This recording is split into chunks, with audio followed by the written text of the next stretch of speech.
উত্তর আমেরিকার দেশ জামাইকায় পৌঁছানোর পর ক্যাটাগরি ৫ মাত্রার তীব্র ঘূর্ণিঝড়ে পরিণত হয়েছে হারিকেন মেলিসা। ঝড়ের প্রভাবে উপকূল জুড়ে বইছে প্রবল বৃষ্টি ও ঝোড়ো হাওয়া।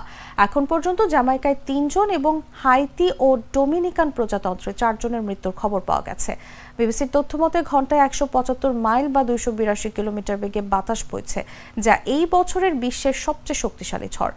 মার্কিন ন্যাশনাল হারিকেন সেন্টার সতর্ক করেছে মেলিসা তীব্রতর হচ্ছে এবং মঙ্গলবার ভোরে জ্যামাইকার রাজধানী কিংস্টনের কাছ দিয়ে আঘাত হানতে পারে।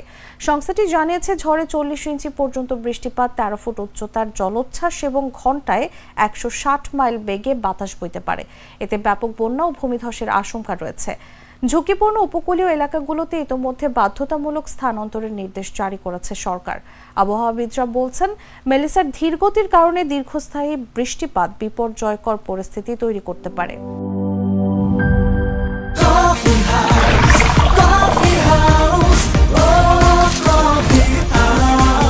কফি হাউস, প্রতি চুমুকে আড্ডা জমে।